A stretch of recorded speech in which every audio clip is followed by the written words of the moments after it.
Common source of diesel leaks on these OM617 engines is the return lines can leak, and you'll think that it could be like an injector body or something. You can see the back here, these back two cylinders, pretty wet, and what I've determined is it's the return lines. So Mercedes use these braided lines, these braided rubber lines, and you can use that. There's no problem with those.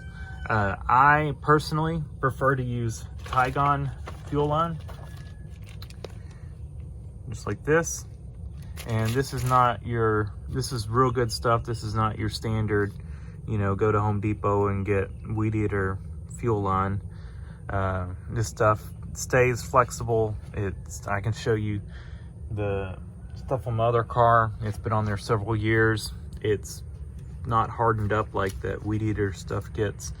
This is just good fuel line. You got to make sure to get the Tygon, Tygon. I'll put a link in the description. This is, if I recall correctly, it's 1/8 inch ID. I'll put that, you know, somewhere right in here. But there will be a link in the description. Like I said, it's good stuff and it's easy to work with. Doesn't need clamps or anything on this return line. You know, it's very low pressure. You know, it seals up just by shoving it on there. So it's pretty straightforward. You know, you've got your first injector, or each injector has two returns, two return nipples. You're gonna have your on your first one. Well, let's start at the back. We'll work our way back forward. So starting at the back, it's gonna have a plug on one of them. So it's gonna be plugged off, and then the other one is gonna go to the next injector. And then from the number 4, the second on number 4 is gonna go to number 3. The second on number 3, well, to number 3. Second number 3 is going to go to 2. Second on 2 is going to go to 1, and the second on 1 is going to go back here to your filter housing, this little fitting here. Now, it doesn't matter which one, you know, each return fitting on each injector is the same. You know, it's not going to matter if you put this line on this side or this side. It doesn't matter. So whichever side works best for your routing is the way you want to do it. So I'm going to go through and pull all these old ones off first. You can get a pair of pliers and just grab them, and just be gentle, because you don't want to break a nipple off the fuel injectors. So just be careful and, you know, gently pull them off. You can also, if you've got one that's stuck, take a razor blade, slice the fuel line, and then pull it off. That should get it off. Once you slice it, you can take a screwdriver and kind of pry it open if you've got one stuck. Normally, they'll pull off pretty easily, but like I said, if you've got one that's not wanting to come off, don't just rip it off, because you can, you know, you can break one of these off. Ask me how I know. Well, since you asked, I'll tell you. On my other car, I think at that point, I don't remember if it had the, I think it was before I had the Tygon on it, I can't remember. But I went to pull one off, and one of them broke off. And I was pulling them off to pull the injectors out to rebuild them. One broke off. It was rusty, and it had rusted away around the nipple, and there was just a little bit left of it at the base. And so it wasn't that I pulled hard, it was just very brittle. Now, I ended up pulling a set of injectors out of my parts car. Hindsight, what I could have done is take that body apart and braze over that nipple and just plug it off, or drive something in it to plug it off. Somehow just plug it off, and I could have put that one at number 5 and reused it. But I had another set of injectors. in my parts car, so I pulled those out and sent them off to rebuild them. And so I've got a set of injectors, if I want to, that I could repair and put there. So, all right, let's get busy. I'll set up some time lapse. We'll pull these off and replace them.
They're all off.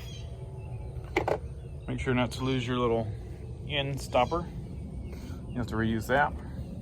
Now, these lines were so old and brittle, they were just breaking off. And what I was able to do, you got a pair of these angled needle nose. They work great for getting these things off. But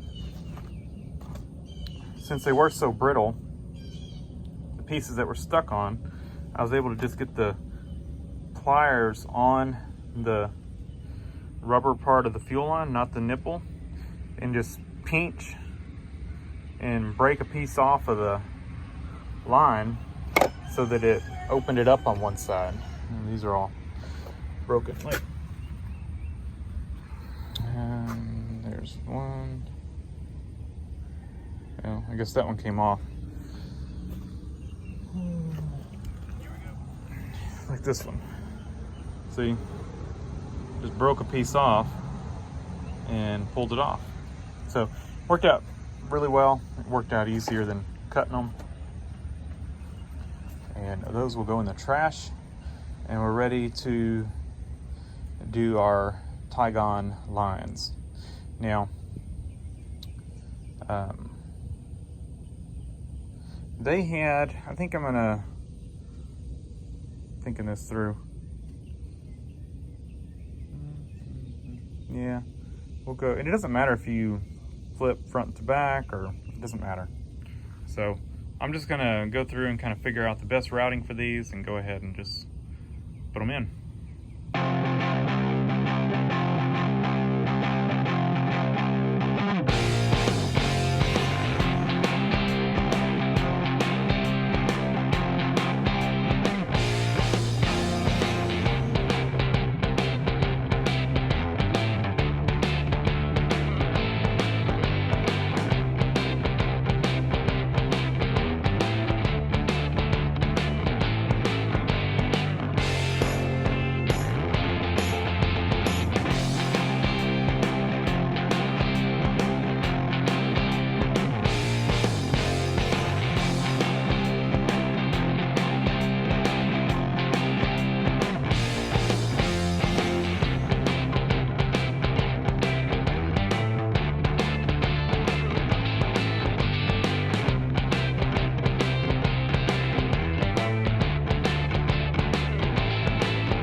And there we go. A lot of people may not like the look of them, but I think they function well. And you can see the fuel on, or you can see the fuel in them to see if you have any air getting in the system. Excuse me. So I've done at least 2 Mercedes with that, plus used it for other stuff. So it lasts a while. When you're routing them, you know, don't go too long, but don't go too short. You want just enough loop to where it's not, you know, pinching it off because it's so short, but you don't want so long that it's looping over or it's rubbing on stuff. You know, just try to keep it, like I put a decent loop in them, you know, but it's not touching the fuel line or anything.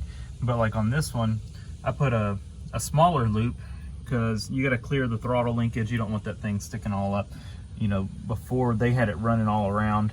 I like this short little loop like that. To me, that's a better routing. And then, you know, they're fairly even except for that middle one. And, you know, it's not touching the valve cover or anything like that. And then this one comes over. Might need to shorten it a little bit. It is bumping up against this, but I can always put, you know, a piece of stuff over that. It's just barely touching it. But yeah, just be aware of the routing. Make sure they're not rubbing on stuff, because if something rubs on something, it's probably gonna rub a hole in it. So, not too difficult of a job. I think this took me about 15 minutes, you know, removing and installing. And this fuel line's pretty cheap, and like I said, you get a lot of it. I've done 2 of these. Is what, and like I said, with other probably small engine repairs, and it's about time to order some more. But yeah, pretty easy stuff. Now on my car, my other car, I didn't have that. They had, I forget what they had in there, but I ended up taking a nail and cutting it off and made a stopper. So you can make a stopper out of something if you don't have one. But yeah, mine's got a nail in it with a little clamp and hasn't leaked.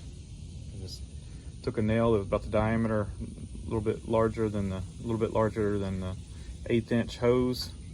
You know, cut it off to where it was only about that long, shoved it in there and put a little metal spring clamp on it, and no leaks.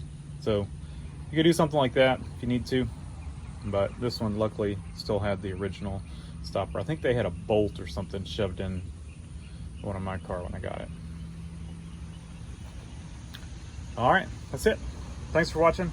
Leave a comment down below, hit the like button, and subscribe for more.